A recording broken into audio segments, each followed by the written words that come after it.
Oh, that's Okay. So what Good morning or good afternoon. How are you all? Let's just see, because you are going to be transmitted to the office, so Oh. where we sit or where we sit. Yeah. Okay. I get the arm. Right. Are you ready? Yeah. Yeah. And now we will start with the bell.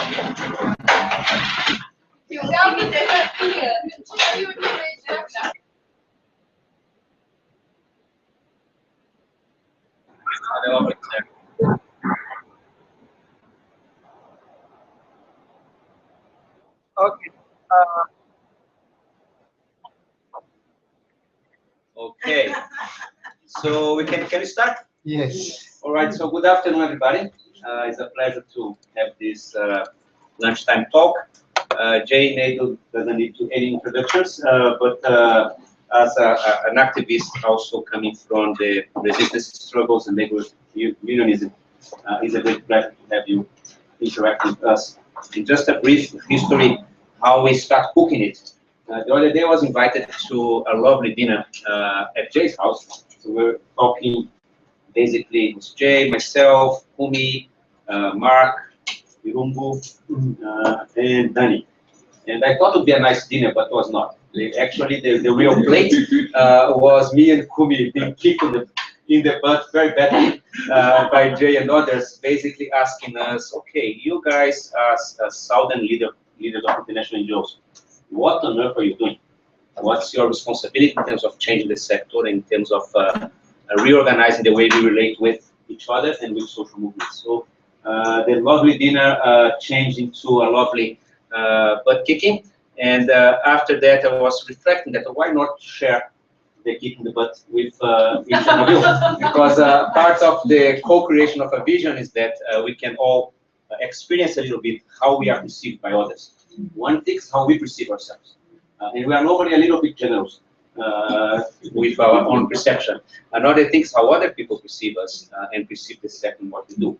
So I thought that would be great to share and socialize the kick in the butt with each one of you, but more importantly, to have a reflection with Jay on how we perceive the trends that we are facing and the role that we have as civil society, as individuals, as activists, as well as organizations. So that's the invitation that Jay generously accepted. He spent the night on the plane, just arrived this morning, so thank you very much for coming, Jay, and please share the kick. No, man. I'm a pacifist now. So, yeah, great to be back with you all. It's the first time I'm coming to ActionAid offices. It tells you a story of itself.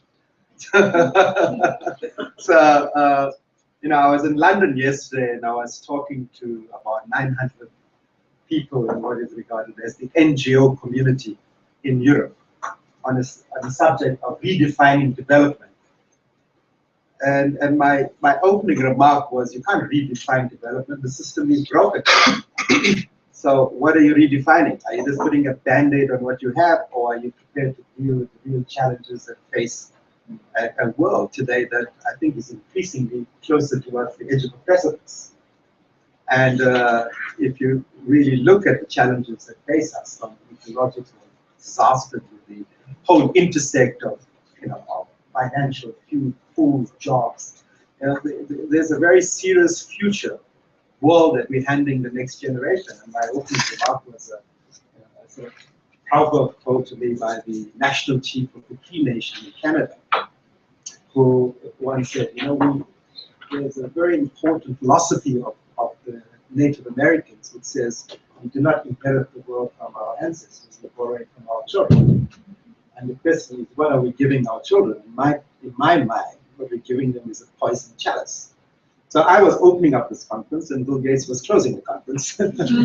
So, you know, and the issue is, yes, you know, we're living in a world that is as modernized. I mean, to an extent to which we've made tremendous progress. You know, we now have a generation more connected, as many of you are now sitting on your laptops and we are talking on video conference, We have a generation more connected than ever before in human history. We have 6 billion mobile phones. You know, when I was the Minister of Communications here in the mid-90s, we had less phones in Africa than the island of Manhattan. And today we have an exploding industry of probably closer to 1 billion cell phones in Africa.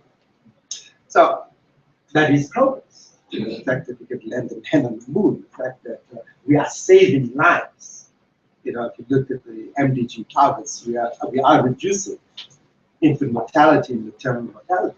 The question is, and having spent the last few years listening, I said the most important lesson activism that I learned in my life, standing outside hospitals and organizing migrant workers, was to shut your mouth and learn to listen. That was my opening lesson to this.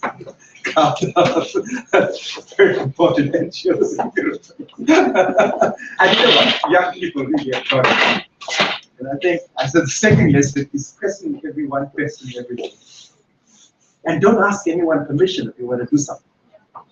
And if you fail, well, Mandela used to tell us, you know, in life, you must try to. And if you fall, get up and do it again, but do it better. So, you know, nothing is impossible until it's done. And that's the sort of way in which we became activists. You know, and I look back at my own activism. You know, I came out of the student movement, influenced by Steve Biko, who was a very charismatic student leader. And he came out of the 1968 intense revolution of students globally. The peace movement against the Vietnam War, the revolts in Europe, the Black Power movement of Stokely Carmichael and Angela Davis. These were our heroes. Those were the people that we put on the wall. You know, it wasn't American Idols. So it was a fascinating period, and that's what produced this generation of extreme revolutions in our history. The Cabrals and the Nassers and the Nyerere and the Che Guevaras. You know, it's an extraordinary period. That was the generation of '68, and we were a product of that. But we became what is called the generation of 1966. And we went to our streets and millions of our people. And what happened is that we thought we were at the cusp of a revolution, and they smashed us.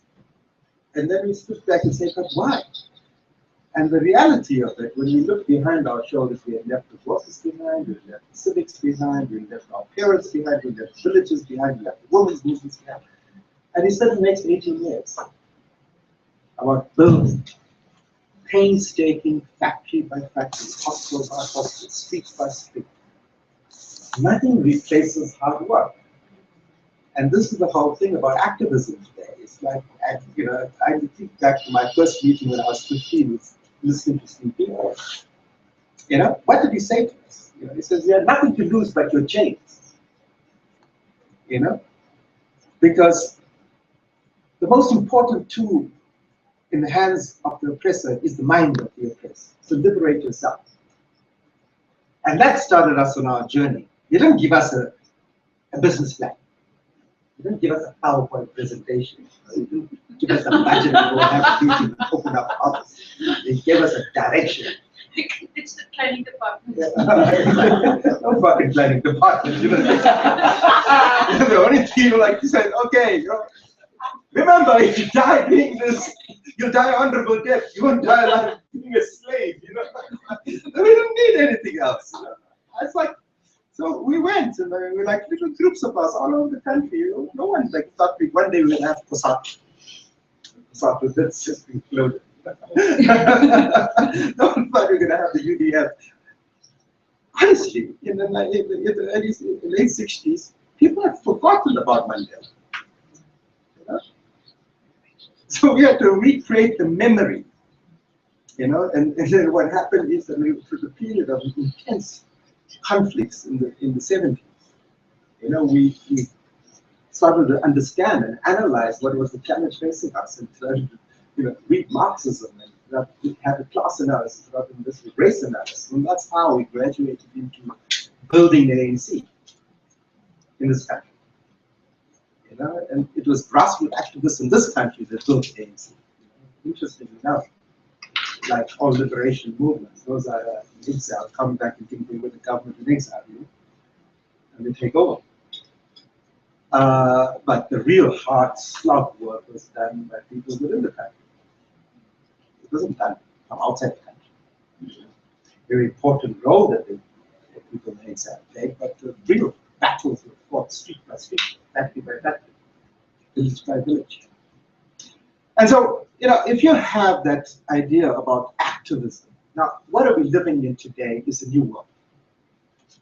So we are living in a world in which a revolution has taken place, a technological revolution, which has fundamentally changed the world we live in, even 20 years ago.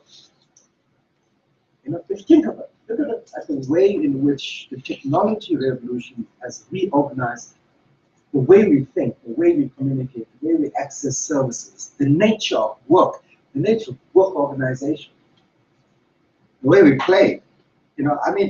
So you have this tremendous impact of a knowledge revolution, bigger than what I think the Industrial Revolution was. But what are we sitting there? We're still sitting with our mindset of 19th century mindset, sort of ideological frameworks that we have, our thinking. We're sitting on institutions that are 20th century. Now look at our institutions, look at the UN system, look at those NGOs. I said to them, your NGOs, what is your role today? What do you think that you are doing? It's like, how are you useful? What have you led in the last 10 years? What have you actually led? Because most of the major explosions across the world have nothing to do with NGOs or big established civil society organizations or even trade unions. It's been spontaneous, it's been driven by a feeling of people that feel extremely marginalized, alienated, and excluded. And they're angry, just like we were angry. But we had a political cause that we built, a movement on. So we mustn't be sentimental about these movements. The sort of will implode. It has to happen. Now we can go and sort of cry crocodile tears about it, but that's the reality. Something happened. The organization doesn't stay revolutionary because it had a revolutionary history.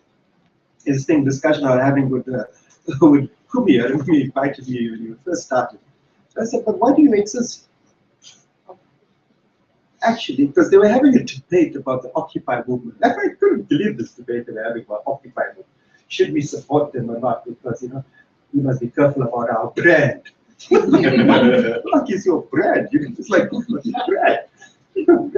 The first discussion I had when he asked me to meet Michael, when he first appointed Michael, this is great, grand, militant, global environmental justice movement. At his first office here, he started talking about Africa about 3-4 years ago with me. And then I remember Michael meeting me, and he came with two really nice, comrades, white comrades. It's the first time I met them. So we were talking, and I said, but what do we actually do in this country? Oh no, we're building a movement. What movement? So you're taking up a gig campaign with coal. Have you talked to the unions and organized for it? No, we've been trying to contact them.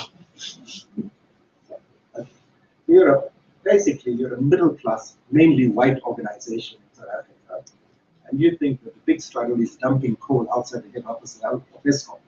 So you get on the end of the 8 o'clock news. That's not building a movement. That's being irrelevant, actually, in my mind.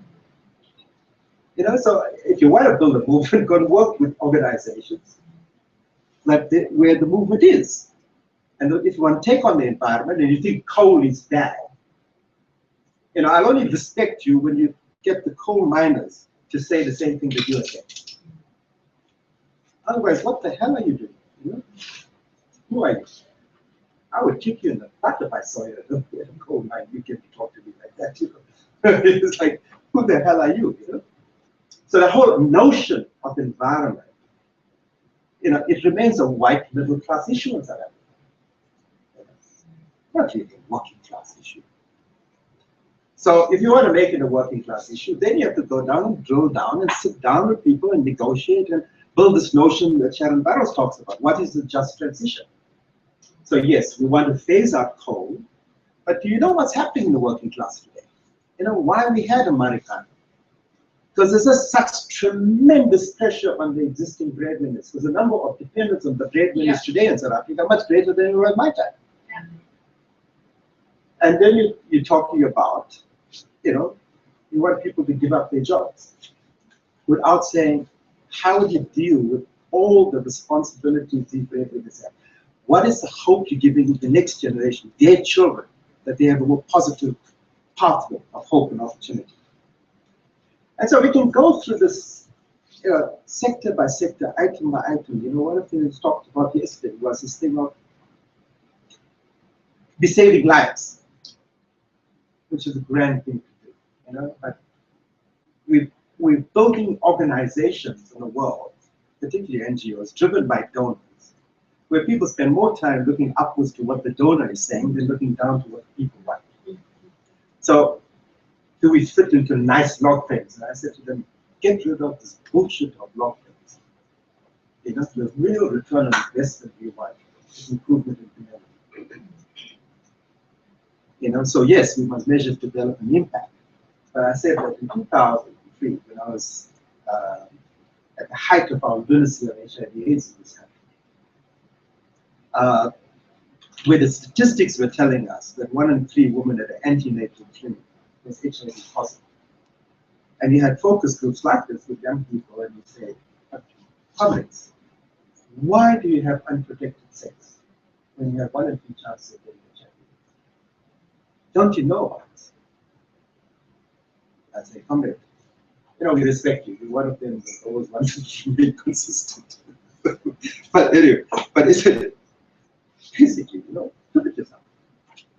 You have a nice car. You live in a nice house. You've been a minister. Your children have great education. You've got hope in your life. You've got everything. What have you got? So this whole notion of reducing development, like we're looking at MDGs, to individuals' improvement in their lives, which is a good thing overall, is a myth. You know? So what are we measuring development about? Shouldn't be about dignity. What is dignity? What is justice? You know, what is equity? So we look at Africa, and I sort of spend a lot of my time looking at African governance. I was before the World Bank Foundation. And look at statistics in Africa. You know, 1 billion people today, 2 billion by 2050. 1 in 4 in the world. By 2035, we have a bigger workforce than either India or China.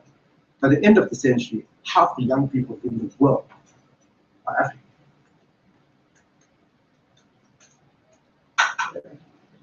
Look at what the opportunities are. Look at South Africa, which in a sense is probably one of the most developed of the economies in the continent. What opportunities are we creating for young people in this country? Yeah, well, great. MDGs will measure really good on MDGs on education because it's probably universal education. Every kid has a right to go to school. No one can be denied school, which is a tremendous achievement. But what is quality? So a kid coming out of 12 years of education ends up with very few skills, no job, unlikely to have a job in their lifetime. Is that dignity? So now we should be thinking about how do we measure development? Is it GDP growth? Is it universal coverage? How do we measure development? Who decides what development is? And one of the things I said, we have too many MBAs in development now. And all of them have to justify their job. They seem to be flooded into the development sector. And they're looking for career paths.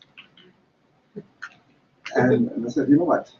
You are the greatest damage we can be doing the development is done by you. You're being counted sitting in foreign capital, telling us what development. And then you come and export your revolution to Bono and Jeffrey Sachs.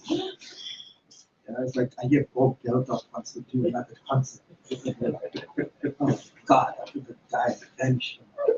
Nice. You gotta have some expatriate coming to deliver Africa from itself. This is the bullshit. Now, we can have nice, really polite conversations about it. But my job is not to have polite conversations.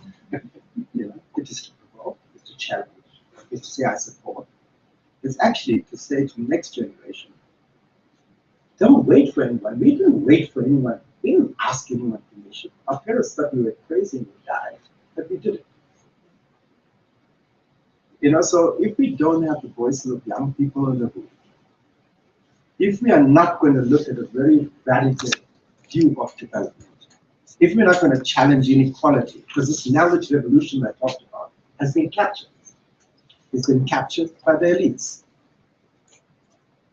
And they are appropriating in huge wealth because of this knowledge revolution. But the platform and the revolution, internet revolution, holds the possibility for us driving development. We have to contest it, just like we have to contest everything. And I'm saying today the job that is faced by the next generation is immeasurably more complex than what we did. In our time, it was black and white. You're born under apartheid, you couldn't be a capitalist. You had to be a socialist. It's very hard to be a capitalist. The entire system was screwed, and the core and real content of apartheid was the cheap labor system. You can't be a capitalist. So today, it's not so easy. It's more complex, it's grayer. Ideology has lost its flavor. I think it's important to have ideology, but I detest dogma. And I think a lot of our conversations is dominated by dogma still in this country. And and I think that young people are not really interested in that. So if you really want to connect with people who drive change, the old people like me don't drive change. We're the past. If you really want to drive change, you have to connect to the next generation. You have to understand that we're going to harness the capacity, the connectiveness of this internet revolution,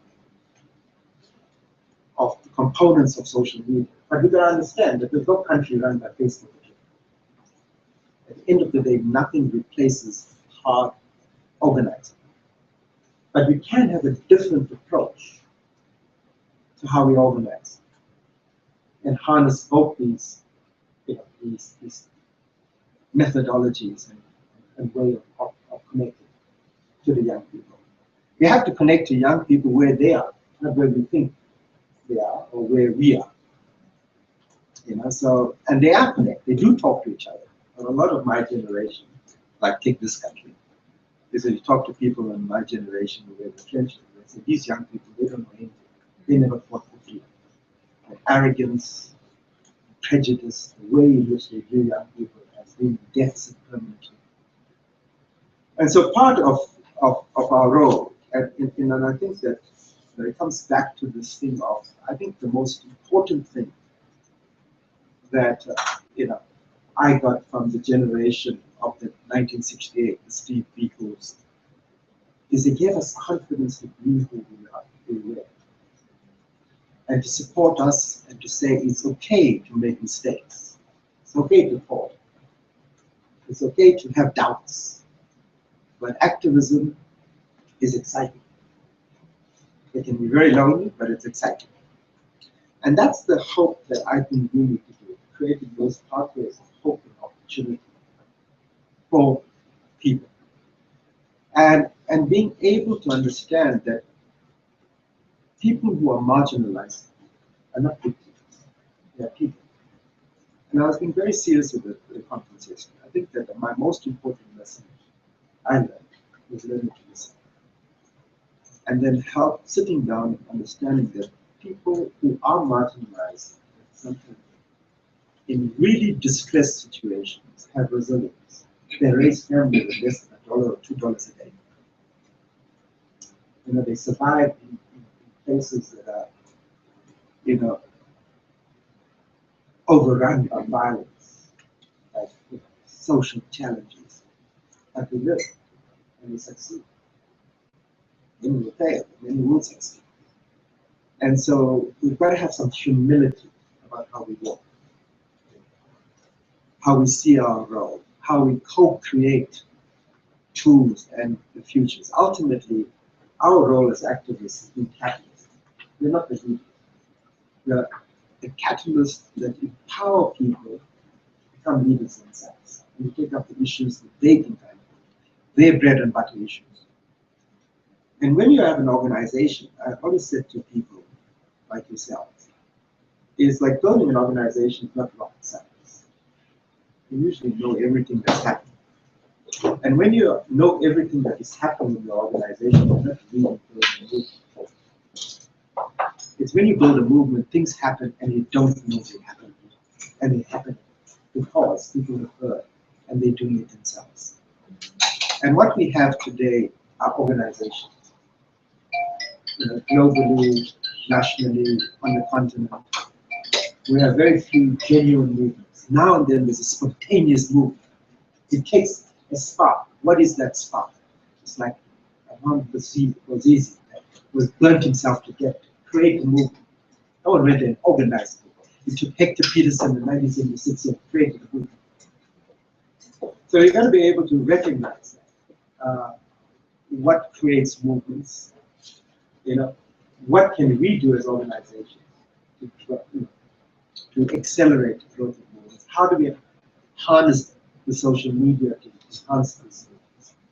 How do we challenge power? But most importantly, you only challenge power when you have power.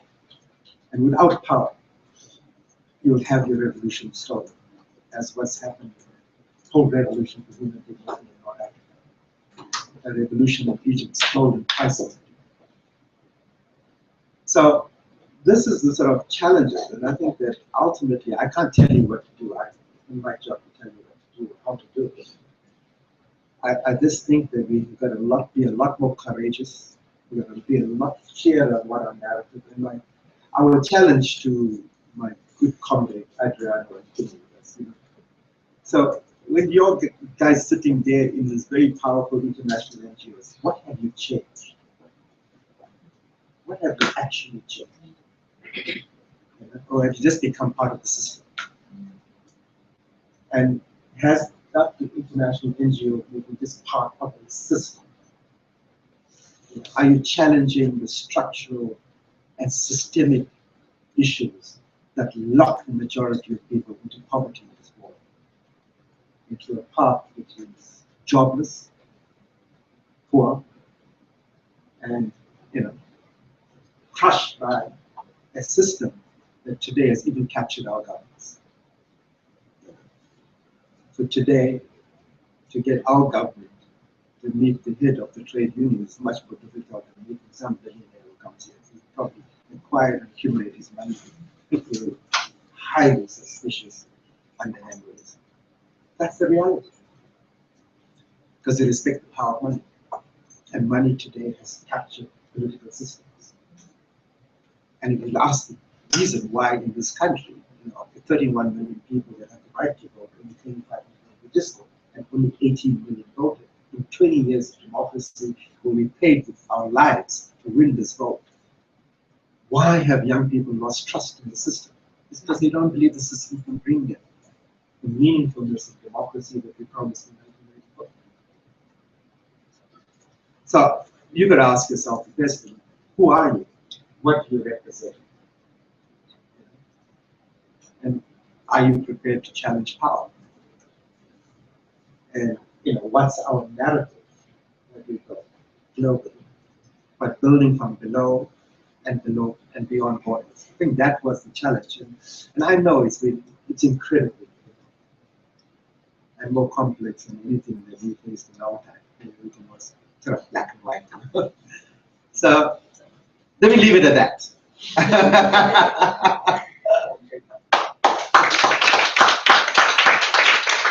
Thanks a lot, Jay. We have been engaged on some debates, and that dinner is evolving, hopefully, to a more structured conversation between some of us. At least we perceive ourselves as trying to be the progressive part of this sector of INGOs. It's been an interesting conversation. So, but I just want to share one thing that I had yesterday. I spent the whole day with ActionAid South Africa social movement partners, and that has been a fantastic opportunity for listening.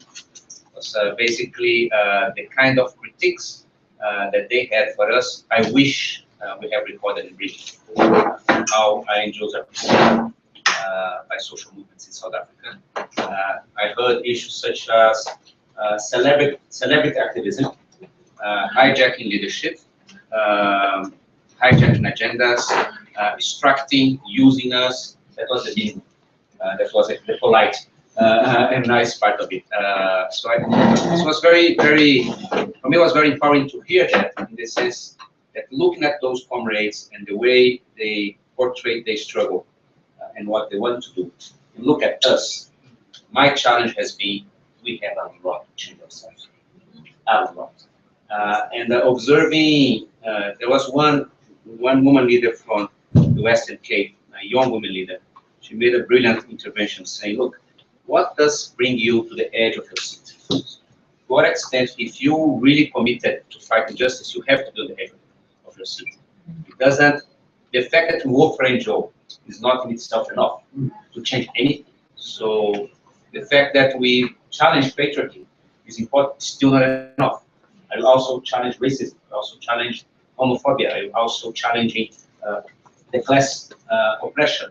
And what do you do beyond your times? The fact that we come here, get a salary, work 8 hours and go back home, shouldn't be enough for us to be sufficiently in peace in terms of what do we do. So I think part of bringing you, Jay, here is I'm feeling pretty much pushed to the edge of my seat, and I want all of us to feel pushed to the edge of our seats on how do we do things, not only about our salary and nice and job, it's about what do we do, how we relate to each other, how we build and behave the change we say we want to make in the world. I think that's a great moment for us, and part of this vision that we are proposing of being more external, these conversations are all part of it.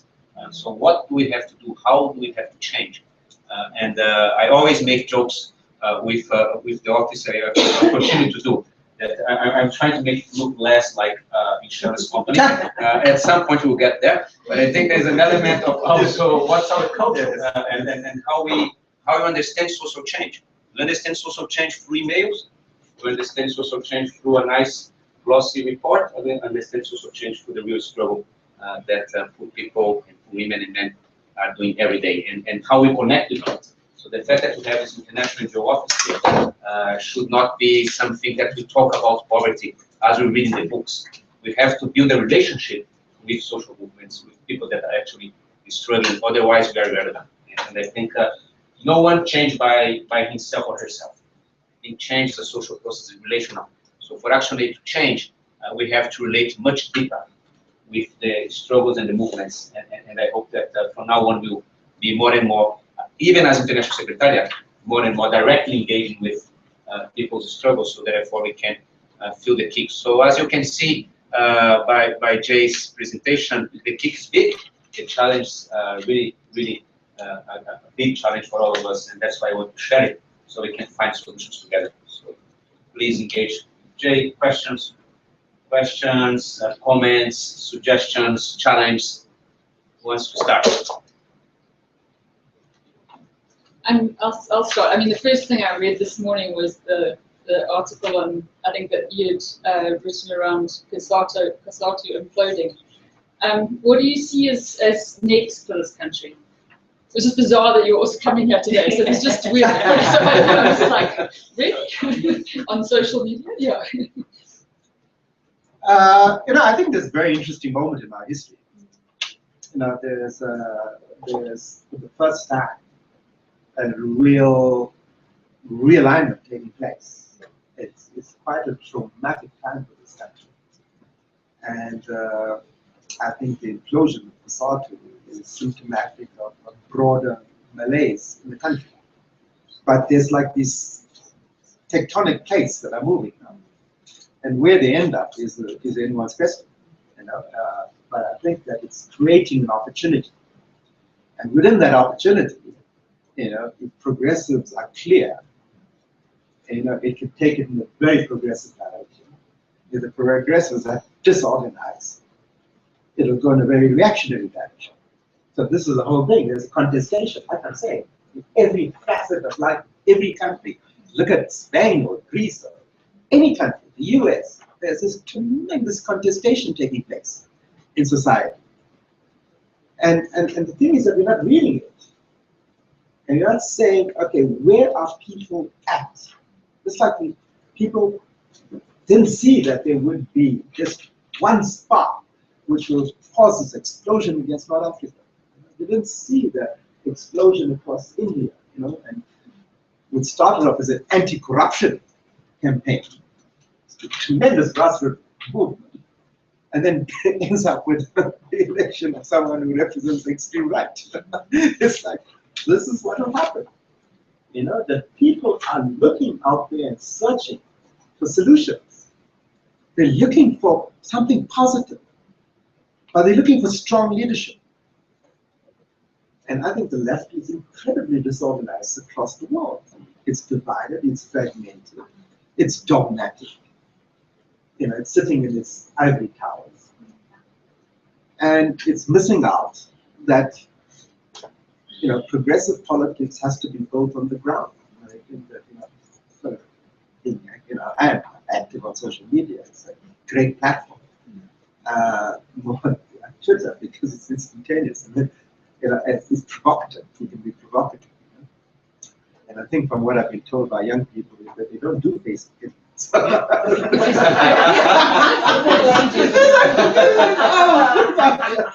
I've been educated by children.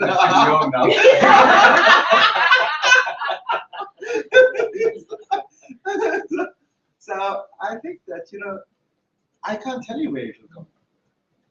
I think it could go in very interesting directions. There's fluidity in the system.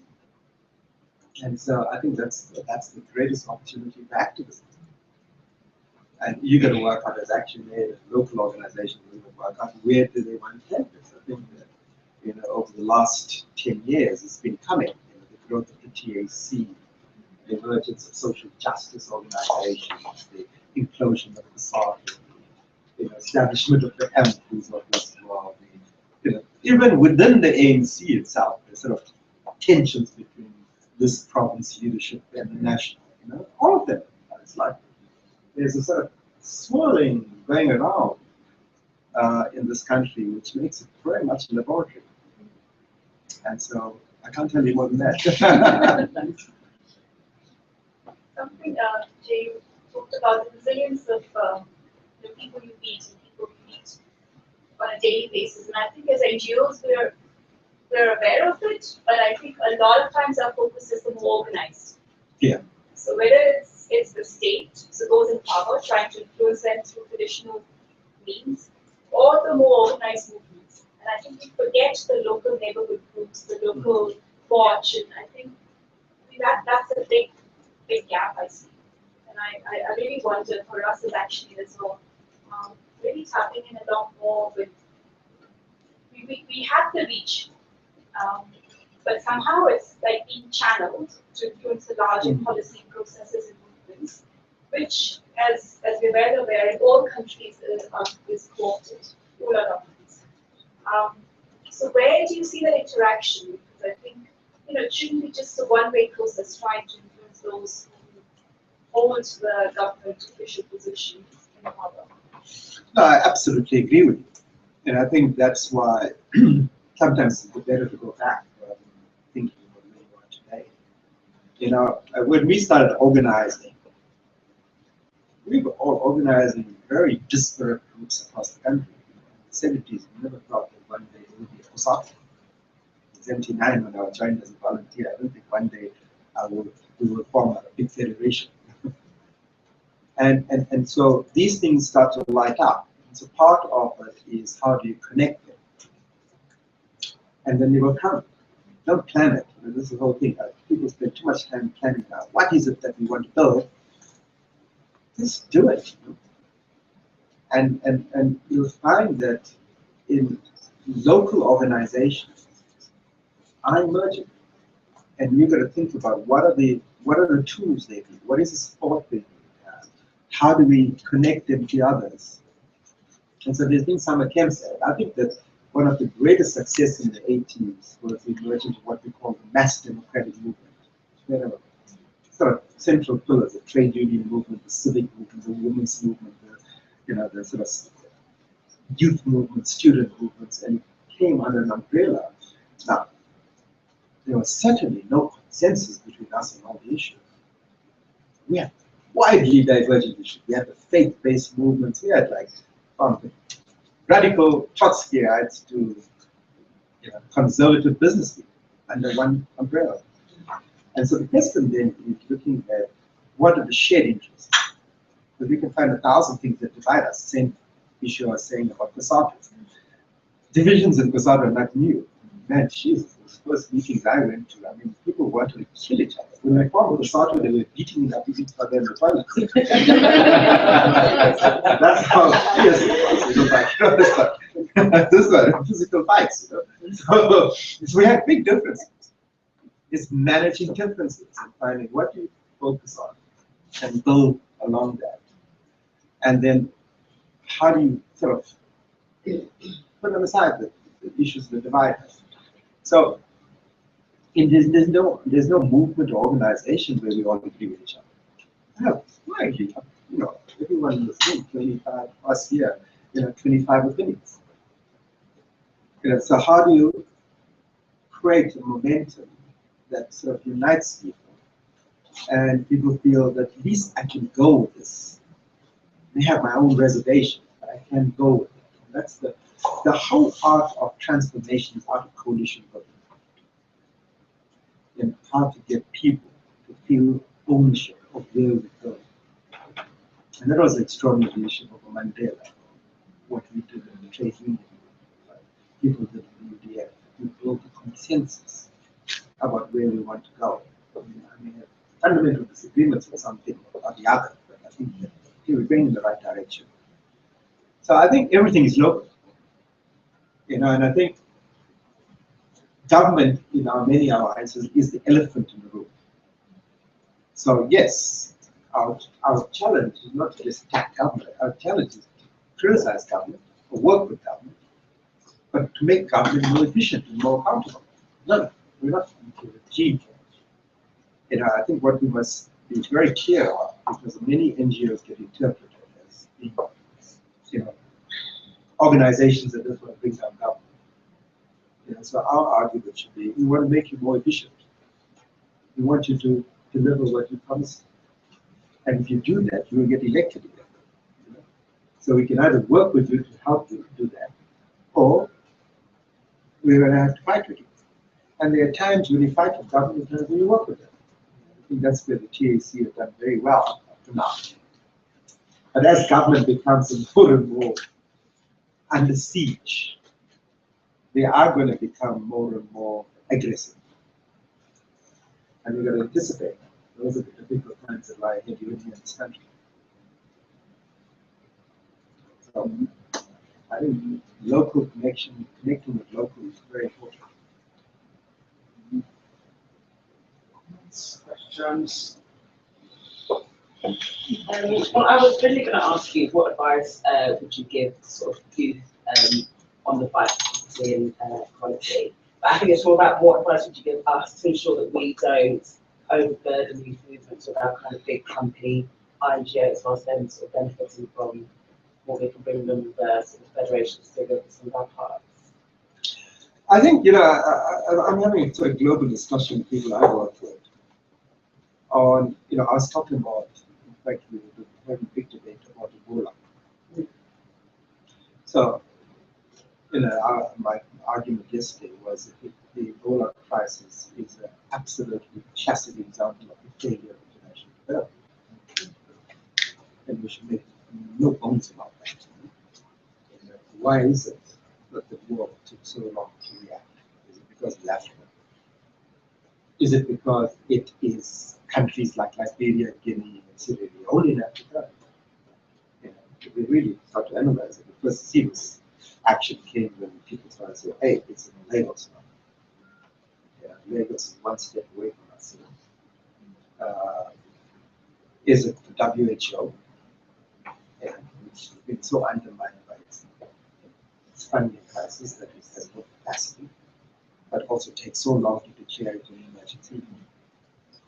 And is it a perception that Ebola is just, oh, that's now Africa, people bleeding from the eyeballs, nothing unusual.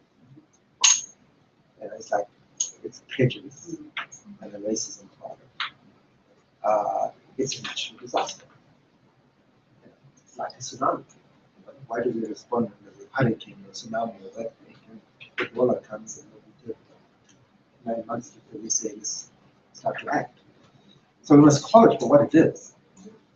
And we must challenge the international development.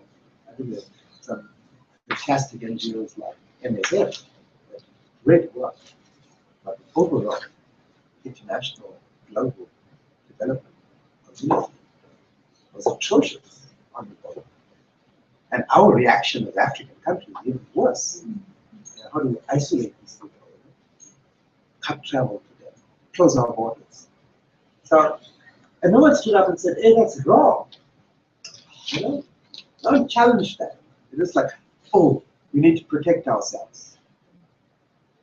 And so the question you can ask yourself is, you know, what is your role when something like this happens?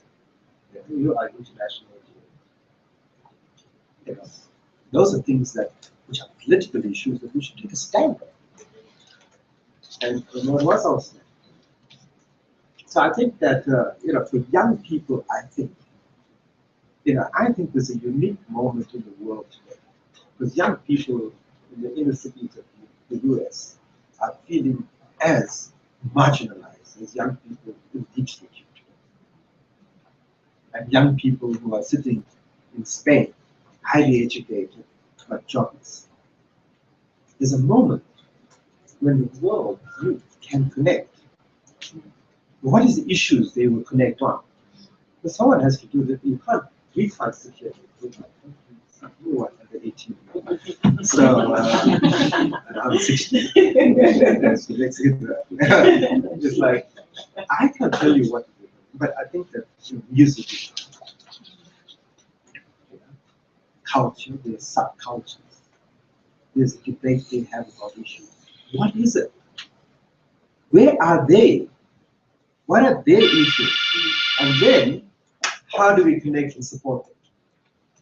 So that the youth in, the hip hop group in Sierra Leone, like Monrovia, suddenly in New York, this great, hip hop group, Arab, like sees, hey, this is amazing stuff. Like this is one song I saw, I'm happy. It went viral. Yeah. And he didn't even know it was going to go viral. And that's the connection. Now, can we connect them on other issues like that? About climate, about poverty, about inequality, and bring them into conversation and core about that. And I think that's something that you can do. That's something you should be doing. That's one of the things that we're saying is that I'm sort of been supporting civicus to think about what the World Assembly, and this is one thing we supported them around the conversation we had around how do we challenge civil society, particularly the NGO. And this open letter that we have written about, should you look at yourselves first to ask yourselves whether you're part of the system or you're challenging the system. And when we said we're going to host like 60 young people on a place that we are building outside, 4 hours away from them. Very good. It's a working farm workers. And so, we're saying very basic accommodation. So, starting to create the opportunity for young people to get together. Not for us to lecture them, for them to meet amongst themselves, and discuss the issues they want to discuss. And so, what we've arranged around that is like these nice fireside chats with, like, one day it's Mandela's lawyer, George Resources, he was 87 years old, activist, and he just talk about his life. How did he become political? And then have a conversation. The next day is the deputy Chief Justice of this country who was in Northern Ireland. You know, you can come and share his thing. And then we're involving them in some music, drumming, interviewed in a band, walking in the mountains, working, sitting down. Yeah, I was gonna Sitting down with the village committee, working in the fields, and then drafting your manifesto that you want to take to the world center. So, and Lena, you said, listen, there's no structure. No lectures. Yeah, no, we are there. We can share our experience, it's like a big there. But no one's going to give you a lecture. You're worked out. So those safe spaces is what we find. We try to create these safe spaces, and we should be creating the safe spaces across the world, where my generation, this intergenerational dialogue takes place, where young people are positively given the confidence to lead today. And I think increasingly that's the role we must be playing. That's the role that I see for myself. Yeah, I've got a question. Yeah. When I hear you and the other people that have spoken on similar lines, the question I have is the leaders we have today are the same leaders that fought for Africa's independence, for instance. Zuma cannot isolate himself from the Mandelas, from the ANC, struggles. That was like progressive politics there. That was the basis for the formation of the African Unit, or the OAU then, the Organization of African Unity. We had people that thought along the lines of their citizens. And then when your leader speaks, you almost join in, because they thought about people. It was people first. I was just reading something today about my former president, Kenneth Kaunda in Zambia, that him and Nyerere were the lowest paid presidents in the early 80s. And yet Zambia was actually one of the fastest growing economies then, because the leaders thought in those lines. Today there's almost a disappearance of that progressive politics. Not by a new age generation, but by the same old people. Then it wasn't the fight against each other as we are seeing today, but the common struggles against the liberation struggle, against independence. We wanted our own independence. And hearing you say that we need young people on board, I completely subscribe to that. And I see the intergenerational change or intergenerational partnership. When you say INGOs or even NGOs should not foster resume change, it's easier said rather than done, because in many spaces where you sit, you almost feel like fueling in some kind of instability to get rid of certain leaders. I mean, if you look at the plunder and how long that's going to go on, we always say Africa is so wealthy and yet it's so poor. It's the same people that fought for that independence. Today they are fighting their own citizens. I mean, if you look at the biggest enemy in the country is no longer the donor or even gifts, it's our own leaders. And that's where we find ourselves. Yeah. Last what I want to say is that when you talk about this intergenerational dialogue, I'm personally not, I would not want to, I don't think I would agree with you to say, let them organize, or let's say self-organize and drive their direction. I think what we have lost is that the energy, is that vision, is that kind of charisma that you had when you're fighting for independence. I think sharing your experience, I mean, I always go to Hector Pearson's memorial, and that's such a huge inspiration to see that young people who are not even in high school were able to stand up and fight. I mean, how do NGOs work as catalysts to almost make that happen without pushing for regime change, as you said? Yeah, I'm not saying that we have, I think that the Moy Grant Foundation is a governance organization. We measure governance. So your thesis is right. Africa is probably the richest continent in the world. We have a third of the mineral wealth of the world. We have 2/3 of the remaining arable land. We have a youth dividend that gives us the youngest population in the world. We have 20% of the land surface, 15% of the forest, and all our oceans around us. We should not be poor. And so you have to ask yourself the question, why are we poor? And that's because of governance, the failure of leadership. So the question then is who's going to challenge that issue? At the end of the day, sustainable challenges come up when people understand what their rights are organized in order to exercise those rights and fight for their rights. So I think that the most important thing we can do to make both accountability and transparency and leadership in our country is to be strong enough to hold people to account for our government. Because that's what I'm saying. Government is the elephant in our room.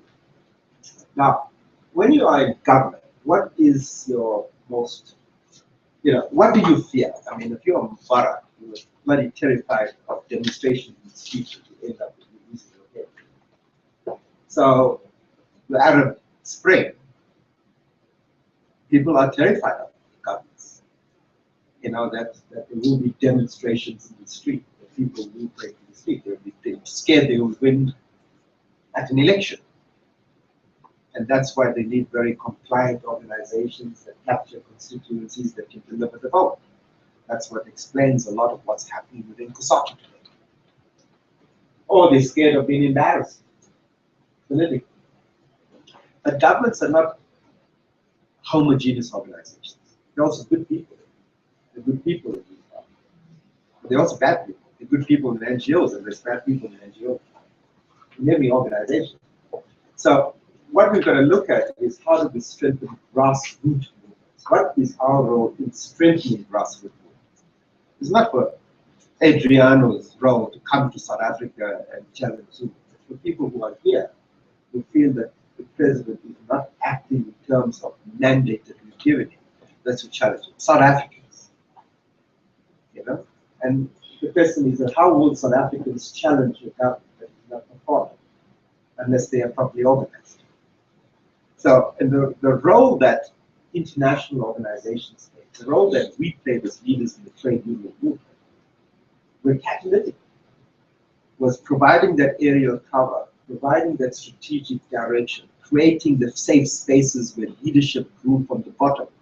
You know how many buildings they bombed of COSATU?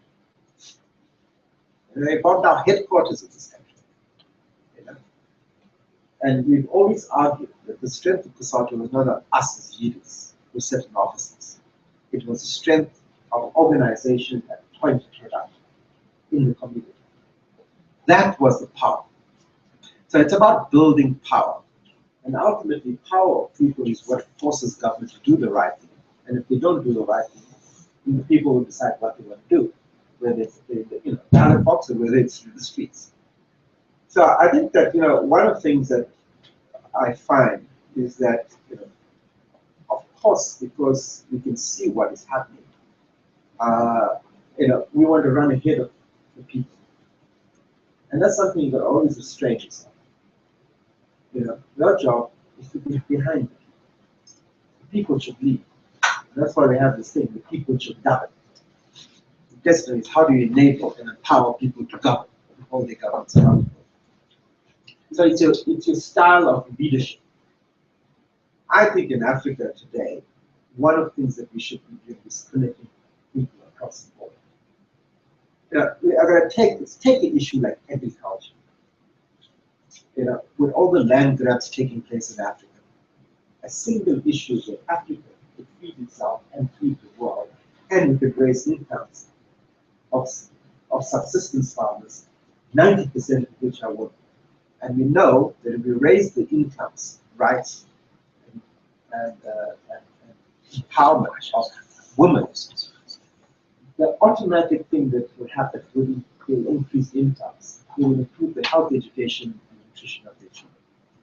We'll deal with big issues of hunger, malnutrition, health, and education, and all that. And we'll create livelihoods.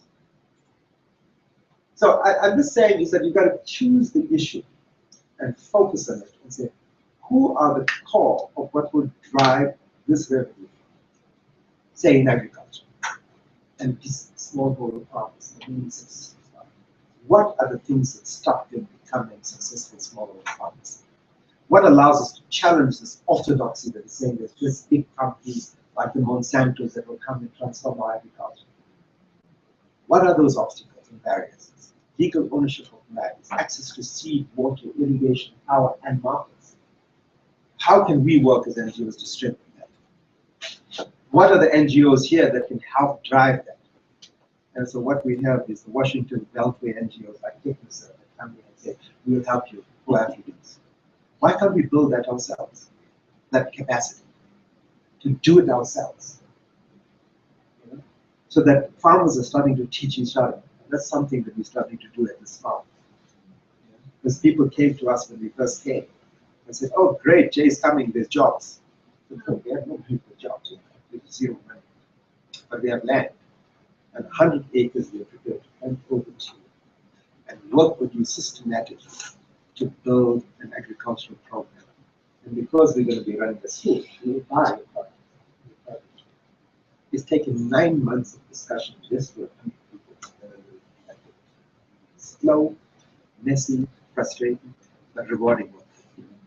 And there are no shortcuts there. You know? And that's the thing that we've got to do. There's no shortcuts. We're into it, but no, the next 10, 15 years, this is what we're building. To have that movement that starts building that new world. Okay, we're coming close to the time, but two questions come. One is coming from Cambodia. So we have people seen in Cambodia. I don't know how they're doing that, but anyway, this is Stanley asked a question. And one from Brazil. And one from Brazil. So can you read the Brazil? Yeah. Start with Brazil. No, of course, no bias here. But start with Brazil. So Regina's asked, I think you touched on it a little bit just now. How do we work with change and try to inspire other people in a time where leaders don't seem to exist? And let maybe accumulate 2 or 3 questions so we can make the best use of time. Stanley's, can you read some topos? Of course, old activists cannot read anymore. Yeah.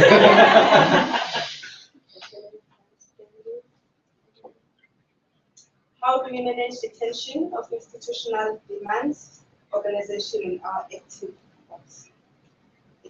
force? How do we answer? The How do we tension manage the between tension of institutional demands and our activist force? and one from myself. I've been pretty much involved with the Brazilian COSATU, CUT, when CUT had its first international secretariat. And that has been quite crucial for us, this internationalism. But I think internationalism is changing as well. And there has been a quite dramatic change from the Cuban internationalism, sending troops to fight oppression in Africa, to another moment of the brigades of MST coming here, and we're receiving brigades from Venezuela in Brazil to organize landless people. So how you see internationalism evolving, particularly with this new technology process? We used to do internationalism through institutions, bad or good institutions, but we needed a quite strong institutional framework to be able to be internationalists.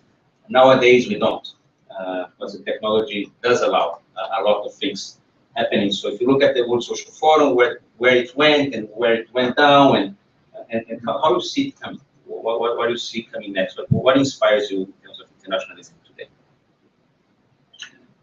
You know, I was the one that led the first delegation to meet Kuch in 1991.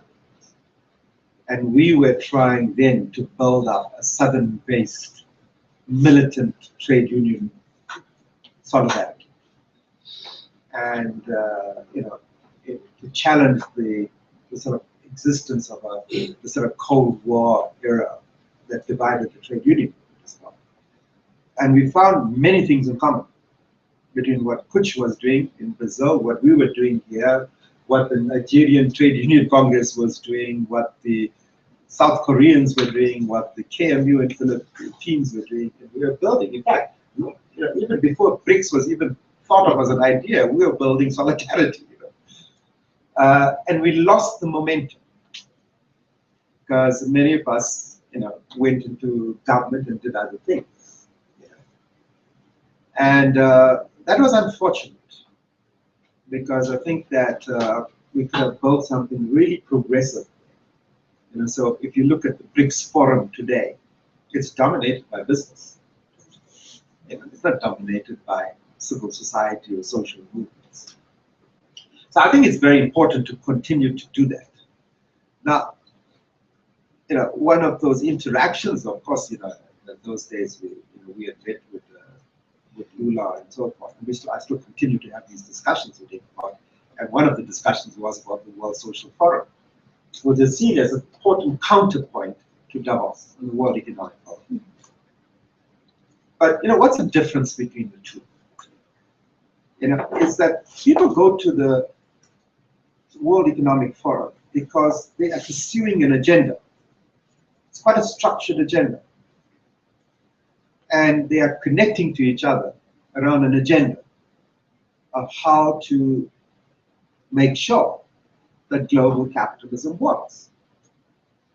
And to also be extraordinary, analyze what are the threats to it. So they, long before civil society was talking about trust in global institutions was falling, and that was a danger, the World Economic Forum was analyzing it. You look at some of the biggest development objectives today and thinking, they have global development forums. And you know what? Many of our civil society leaders line up to go there. Before, they would come and sit down like this and have a discussion about where civil society is. Now, I'm not saying we should boycott the World Economic Forum, because ultimately, the idea of building up power is not some romantic notion that you want to see people in the streets. In fact, it's bullshit. Because who are the people you bring on the streets? When you take workers out of a factory, they lose a day's wages. You take people out of the villages, that means they're sacrificing a day of being able to work to collect $1 to buy food for their families. So people don't just go onto the streets because it's just a nice thing to go dance and toy. And this is something about the left that we need to get right. When you bring people, it's about building power, so you engage the people who are exercising power and taking power away from them. It's about a negotiation. It's about building the bargaining position of people who are being abused by power, people who exercise power. That's why we organize. We're not organized because it's nice to have a building. We have a Kosato house, a big sign outside. This is the whole thing about it. We build power to negotiate. We build power to get people to understand what their rights are, what demands we put in, how we are curbing arbitrary use of power, whether on the factory floor, whether in the township, whether with the local government, or whether it's nationally, whether it's with WTO or WEF. That's why we build power. So I think that, in a sense, one thing that we've got to get right is that there's been a great division between NGOs and trade unions and social movements. And actually, we spend a lot of time leaders outdoing each other who's more militant. This is such nonsense. At the end of the day, we've got to bring everyone within the tent. So a World Social Forum, for me, fails because it becomes a big razzmatazz. A bunch of very militant leaders make speeches, and then we fail to translate that into actions, into building the global movement. And so people lose interest.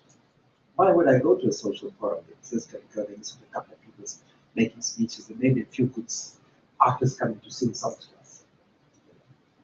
We have a nice time. So I think we've got to get a sense of how do we organize ourselves? What is the global narrative we are building? What is this world that we want to replace the current one? What is our narrative? What is our strategy? What are our tactics? How do we connect the dots between all the issues we find? Who the hell? When I was sitting in Turkana with women there, where the lake is drying up, the fish are dying, the grazing land is gone, and the wars are starting. Can't explain to them about CO2, What CO2? They don't even own a fridge. But we want to talk about carbon emissions. 3 years ago, when 2010 we had the Rio Summit here, it was such an interesting thing because Kubi and Mary Robinson wanted me to organize meetings. So I said, sure. And then she started talking UNFCCC. I said, what is that? I had no idea what the UN expert was doing. It was completely irrelevant to me. And most of the time I spent looking, stop, sorry, I don't understand that. What does that acronym mean? And you're talking a language that no one understood. You know, I mean, I sort of don't claim to be a sort of big global leader, but at least I know a little bit about global affairs. But I had no idea what they were talking about. But these were the great environmental campaigners. Yeah. Not going to build a movement to oppose climate change. But couldn't talk to a coal miner and can't talk to the woman sitting in a village in Turkana. You know, can't talk to me.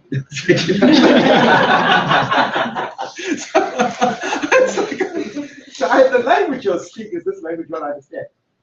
And I think that's where you got to get out. So the new internationalism, I don't think that anyone can say what it is.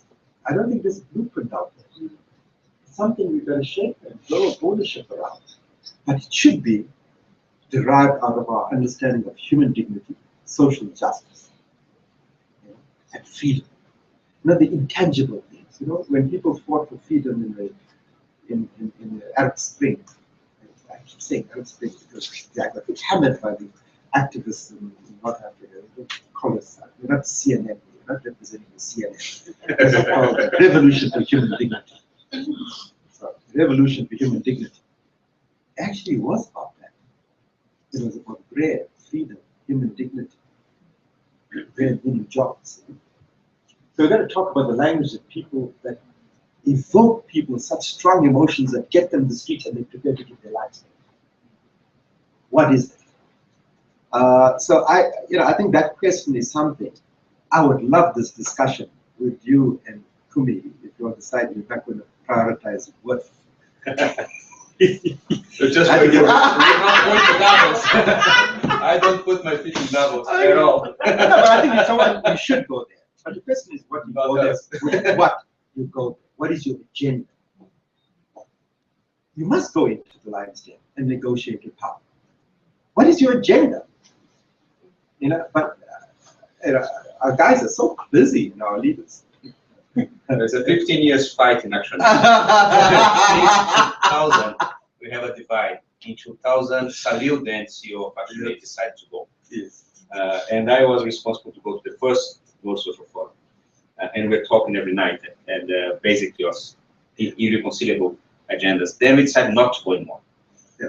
A few years ago, we started going, not to Davos, but to some consultation in preparation to Davos, which I vetoed this year. And I refuse to go again. Because basically, I do understand why other people go on the agenda, but I think on our relationship, critical engagement, and battle against capital, I think we have to play different roles. And our roles, basically, for instance, we do engage and campaign against Vedanta and negotiate with Vedanta when we have to, but on our territory at this stage. This is a big historical fight in ActionAid. No, I'm not taking a principled position. I really think we've got to engage power. I think people will say you can't engage power wrong. But I'm just arguing is what is the agenda of progressive civil society and social movements? I don't know what that agenda is. And none of the people that I've talked to that are leading the civil society are able to spell that out. What is our agenda around which we can mobilize and organize our people globally? If we take that, the most important outcome out of this whole Occupy movement is the 99% and the 1%. What is the agenda of the 99%? I don't know what it is. That's your role. Shouldn't you be playing a role in trying to convene and discuss and bring together people to just discuss what our agenda is? Because how do you go to people and organize them when you don't have an agenda? You don't have a vision. You don't have a strategy. So I think that's one of the important things that I think I have to ask you all to do, because you're a very grassroots-oriented organization around social justice. One of the things you've got to take out as a responsibility is to get that conversation and bring people to the table. You know, at a local level, at a country level, at a continental level, at an international level. You have to take, someone has to take the responsibility for it. It can't be Jay Naidoo. I don't represent anyone. You know? Strength and weakness. Just to share it for you. So the question there is, I think that the question there is that yes, we are constantly trapped by bureaucracy. I mean, you know, it's like, and part of that is the dilemma of building efficiency in the organization. But part of it is that it mustn't end up as a trap, because a lot of that reporting is about accounting to people who give you money, usually in NGOs. So you could take a typical NGO of the world would probably spend 50% of its time writing reports for a multiplicity of people who are giving them these log figures. So we've got to challenge this thing about, I think there should be accountability in NGOs. We should be able to measure our development impact. We should demonstrate that we are empowering communities themselves and that the beneficiaries are measuring us. We can use technology now to get feedback from people we claim to represent, because everyone is now connected. And so we've got to redefine this thing of monitoring and evaluation, which I think is an important thing. No one should be excluded from it. But we've got to turn it on its head. At the moment, it's dictated by bean counters who have never even organized a corner shop, let alone organized a social movement. And I think that's a conversation that we need to engage as global. I think that I sort of go back to what I started off with, is that leadership has to be the type of leadership that is open up the door for this type of free debate. With Mandela, I never worked for Mandela. I worked with him. I could disagree with him. That's the level of leadership. What we have today is a type of leadership in the world that says, I have some divine right to rule you. Whether I get it from the ballot box or some charismatic priest guesses me, I think I have a divine right. And that's what I think we've now certainly classified as, even in countries where there is free and fair elections, having this type of electoral authoritarianism. The world is moving to authoritarianism under this very nice catch-all label, war terror. And that's something we've got to challenge. That's the narrative of our governments. Even here in Africa, they're fighting terrorism. You put everything under that. And so I think that's what we've got to start challenging, these global notions about that are starting becoming standards. I'm being surveilled, but what can I do? I think there's a tremendous explosion we can cause by people who are pissed off about being under constant surveillance, but no one's taking that up. So I think that in the sense that this is a constant battle, and it's the type of leadership we have that creates the safe space for there to be disagreement and supports that, and not the type of leadership we have in COSATU today that says, if you have a disagreement with me, I will expel you. So 33 people expel 350,000 members of the league. This is extraordinary. That organization doesn't deserve to. The Brazilian question was? So you talked about how do you work for change and trying to inspire other people in a time where leaders is no longer. Yeah, because we're looking for leaders in the wrong place. We're constantly looking for leaders by looking up. And I think we've got to change our focus. There are many leaders I meet that are on the ground.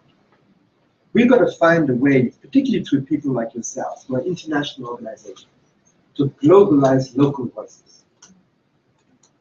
I promise you, in every community you'll go, you will find leaders. They may not talk out English. They may not be able to use a computer, but they're leaders. The leaders where I started organizing were migrant workers. They were the most marginalized, the most brutalized, the most illiterate in our society. They were in the margins. The most powerful leaders came out of those hostels because they owned the organization. They understood and built this organization brick by brick, drop of blood by drop of blood. And that's why we built this powerful movement, not because Jay Naidoo could speak well on the platform. Mandela is an extraordinary leader in extraordinary times. But we wouldn't have had a Mandela unless we had grassroots movements. He's been a very articulate leader who went to jail for 27 years. So Mandela himself is a product of struggle, of organization. And we've got to ask ourselves the question, how are we organizing in a way to create the Mandelas that are out there, the tens of thousands of them, and give them the profile and the power to carry leadership right up to the global. So I think we leave it at that. Thank you very much. Thanks a lot. Just for all of you to know that this conversation is also happening amongst some organizations, so we should continue that. Apparently in Europe, because all the other, my peers will be in Davos except for me, so I think we will have to fly up and have that conversation at the end of January, but we are trying to have that same conversation amongst some organizations, particularly Oxfam, Greenpeace, Amnesty, amongst CEOs at the moment, but we want to create a little bit of a dialogue of repositioning and create reinforce a progressive sector in the sector that can work in alliance with the movements to a deeper change in the sector. It will be provoked quite extensively by Jay, by Civicus, by many other colleagues. So that's the trajectory we're trying to get. Thank you very much. I enjoyed it.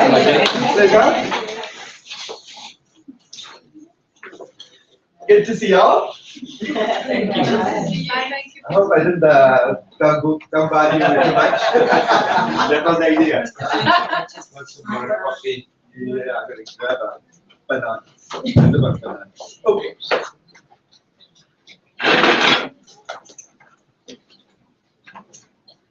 So, Jay, how are we doing the 17th?